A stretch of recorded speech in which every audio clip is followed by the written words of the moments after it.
अस्सलाम वालेकुम नादरीन, मैं हूं मोहम्मद शेब और आप देख रहे हैं शेजर टीवी। नादरीन, मुफ्ती तारिक मसूद साहब और हज़रत मौलाना मुफ्ती अब्दुल वाहिद कुरैशी साहब के दरमियान एक फड्डा चल रहा है और वो फड्डा इस बात पर है कि किसी ने मुफ्ती अब्दुल वाहिद कुरैशी साहब से ये सवाल पूछा कि देखिए हम कुरान मजीद जो है तर्जुमे के साथ पढ़ सकते हैं या नहीं। तो इस पर मुफ्ती अब्दुल वाहिद कुरैशी साहब का ये कहना था कि आप कुरान मजीद जो है वो तर्जुमे के साथ नहीं पढ़ सकते, और उसकी इल्लत और वजह ये बयान की कि देखें अगर आप कुरान मजीद को तर्जुमे के साथ पढ़ेंगे तो आप गुमराह हो सकते हैं।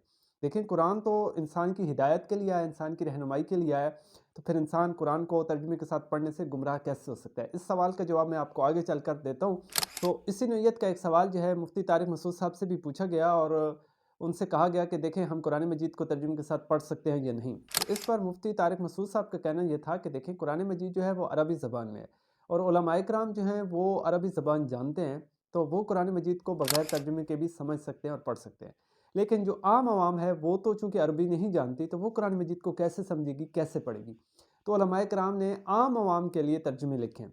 अब जब तर्जुमा पढ़ने की ज़रूरत ही नहीं, या तर्जुमे पढ़ने से इंसान गुमराह हो सकता है, तो फिर इसका मतलब ये हुआ कि उलमा ने ख़ता की है ना, कि उन्होंने तर्जुमे क्यों लिखे। जब कुरान मजीद का तर्जुमा पढ़ना ही नहीं है, इसके करीब ही नहीं जाना, तो फिर लिखा क्यों गया?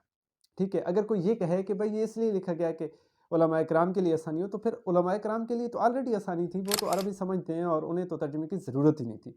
तो उन्होंने जो तर्जुमा लिखा है तो इसलिए लिखा है कि आम आवाम कुरान मजीद को समझ सके। देखिए, दो बातें हैं ज़मीन में। एक है कुरान में गौर व गौज़ करना, ठीक है, तफक्कुर करना, तदब्बुर करना, ये एक बेकरार समंदर है। जितना ज़्यादा आप गहराई में चले जाएंगे, इसका दूसरा किनारा आपको नहीं मिलेगा। जहाँ तक बात है हिदायत की, रहनुमाई लेने की, तो अल्लाह ताला ने इस कुरान को इतना आसान बनाया कि अल्लाह फरमाते हैं मैंने पूरा ज़ोर लगाकर कुरान मजीद को आसान बनाया, ठीक है। तो जहाँ तक मुफ्ती अब्दुल वाहिद कुरैशी साहब का ये कहना है कि कुरान मजीद को तर्जुमे के साथ नहीं पढ़ना चाहिए, अगर आप कुरान मजीद को तर्जुमे के साथ पढ़ेंगे तो आप गुमराह हो सकते हैं, और बाज़ लोग तो यहाँ तक कहते हैं कि अगर आप कुरान मजीद को तर्जुमे के साथ पढ़ेंगे तो आपका अकीदा ख़राब हो जाएगा, ठीक है।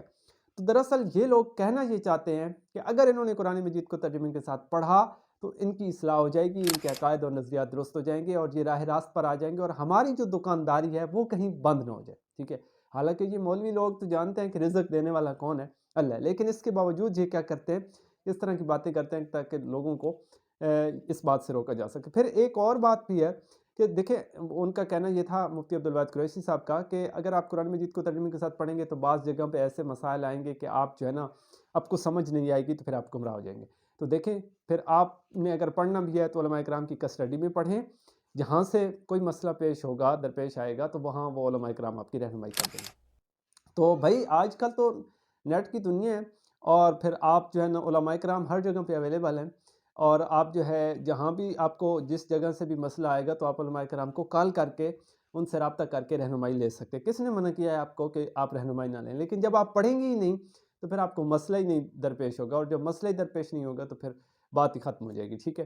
तो फिर जो ये लोग कहते रहेंगे आप फिर मानते चले जाएंगे, सच कहें, झूठ कहें, अच्छा कहें, बुरा कहें, फिर आप इन्हीं के ताबे होकर रहेंगे, ठीक है। तो इसलिए मेरी ज़ाती राय ये है कि मुफ्ती अब्दुल वाहिद कुरैशी साहब का ये कहना दुरुस्त नहीं है, बल्कि कुरान मजीद को तर्जुमे के साथ पढ़ना चाहिए और खूब पढ़ना चाहिए। हाँ, जहाँ आपको कुछ इश्काल पैदा हो तो उलमाए किराम से रब्ता करना चाहिए और फिर उनसे रहनुमाई लेनी चाहिए, ठीक है।